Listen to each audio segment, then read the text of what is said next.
Mbotele Mpangi, Mbotele Zola Mpangi. La première communication de notre espace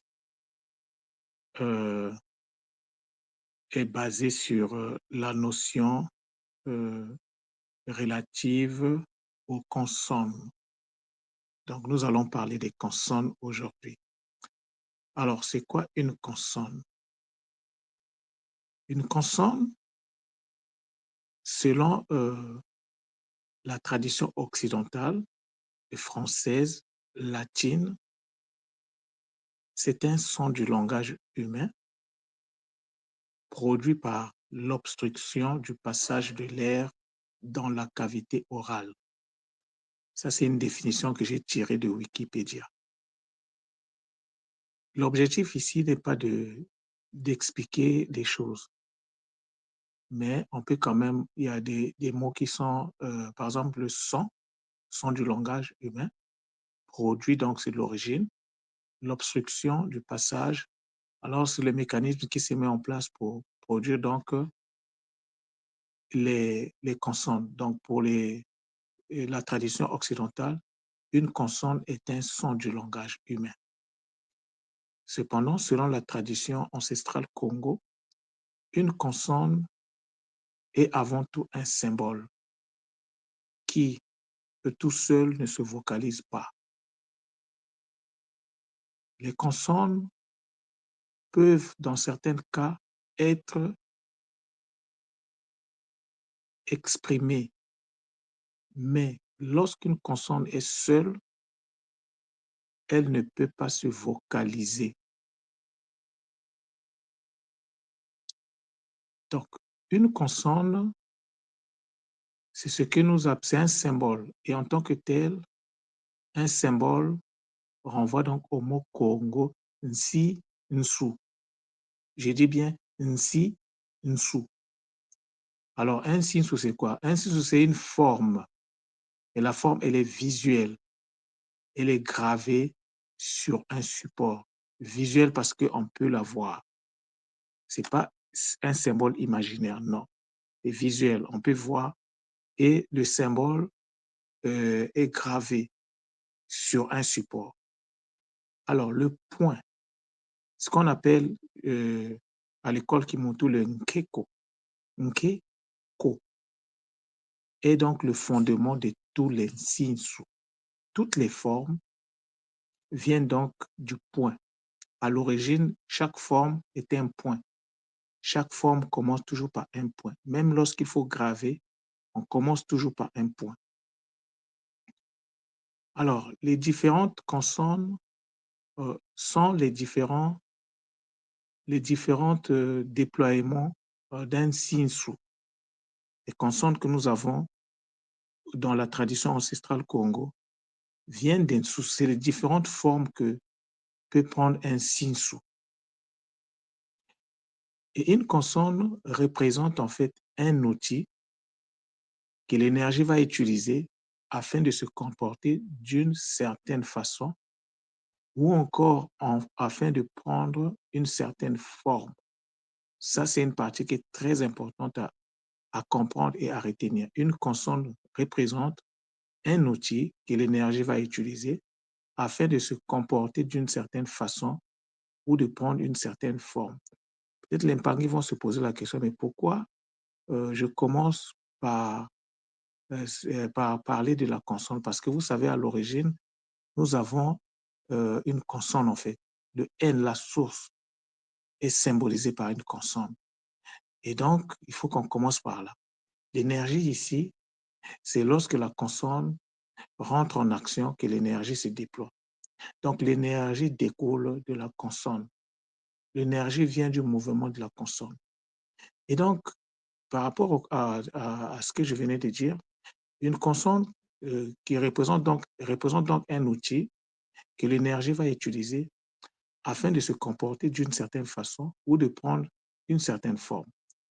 Alors, donc, nous avons la première consonne. J'ai essayé de suivre l'ordre de l'alphabet français, mais nous savons que selon la tradition Congo, ce n'est pas cet ordre-là. Donc, la première consonne, c'est le B.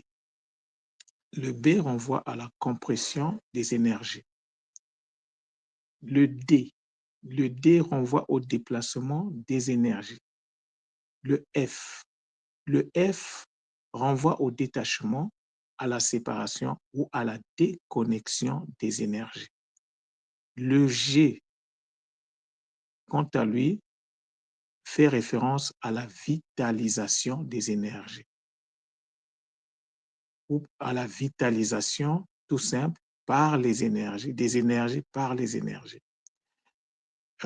Donc le G, ici, la vitalisation, c'est l'action de vitaliser. Et vitaliser, ça veut dire donner de la force. Le H, c'est l'extériorisation de l'énergie à travers le souffle divin ou à travers le souffle. Parce que le souffle, il est divin. Donc, le K, c'est l'interconnexion des énergies. Le L est le symbole de la profondeur. Le M renvoie à la multiplication. Le N renvoie à la connexion, renvoie à la source, renvoie au divin. Le P symbolise le partage d'une énergie. Le R renvoie à la vibration à travers le souffle divin.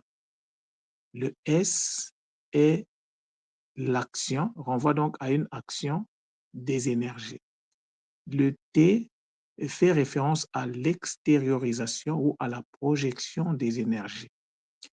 Le V symbolise un espace infini rempli d'une énergie. Et enfin, le Z est le pilier vibratoire principal. Alors, qu'est-ce qu'un pilier? Un pilier, c'est ce sur quoi on s'appuie ou ce sur quoi on, on s'appuie ou ce sur quoi une chose s'appuie ou même une personne. Ce sur quoi on s'appuie, c'est ça qu'on appelle un pilier. Donc le Z ici, lorsqu'il y a la vibration, on s'appuie sur le Z pour que cette vibration soit effective. Alors, parmi toutes les consonnes, il y a trois qui sont très importantes à maîtriser.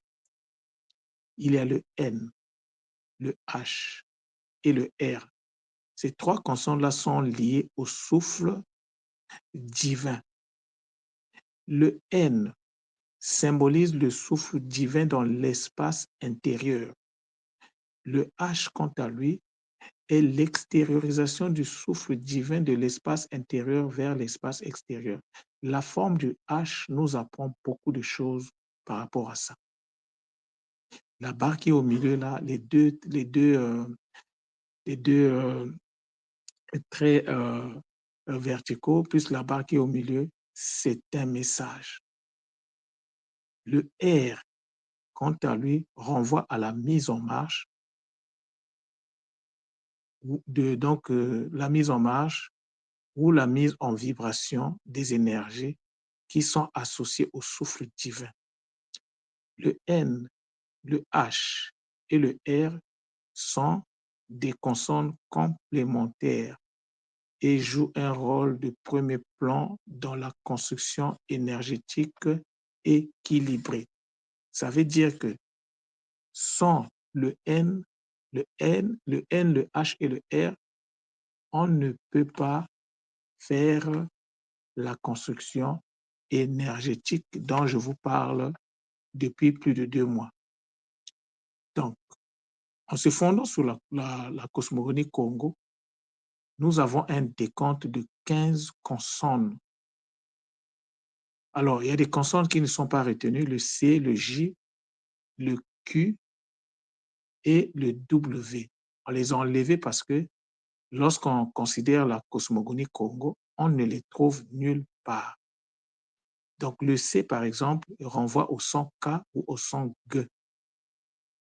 Donc, c'est une doublure. Le J, c'est le I consonne. Le Q, renvoie au K. Le W, c'est le U ou le OU en Kikongo, consonne. Vous pouvez aller sur Google, vérifier ça, vous tapez origine de ces lettres-là, vous serez surpris. Le W a été ajouté seulement au XXe siècle, vers 1948, si je ne me trompe pas. Donc, lorsque vous prenez toutes les consonnes, le chiffre final, le décompte nous donne 15. Et 15, c'est 1 plus 5 qui donne 6. Et 6, c'est Sambano. Alors, le ça renvoie donc au verbe faire. Et ici, c'est un ordre. Donc, il est à la forme impérative. Ça veut donc dire, et ça veut dire fait. C'est un ordre. Et après, nous avons le mba. Le mba ici, j'ai fait une communication ce matin. Ce n'est pas un hasard. Le mba ici, ça veut dire que je sois. Ce n'est pas la même compréhension du mba que nous avons. Oui, bien sûr que le mba, c'est l'énergie qui permet le fonctionnement du nza. Ça, c'est vrai. Mais le mba, dans le contexte dans lequel je parle ici, dans le contexte du 6, ça veut dire que je sois. Et le troisième terme, c'est à nous. À nous, c'est la connexion énergétique équilibrée. Donc, les anneaux dont tout le monde nous parle souvent, ce sont des êtres dont la connexion est équilibrée. Alors, Sambano, ça veut donc dire quoi? Sambano, c'est donc une action, SA, qui produit une existence consciente, Mba, afin d'établir une connexion équilibrée à nous. C'est aussi une action qui fait que je sois dans une connexion équilibrée. C'est une action qui permet que je sois une connexion équilibrée. Être une connexion ou être dans une connexion équilibrée, ça se décline à travers ça, Mbanu, Zola, Zola, Zola.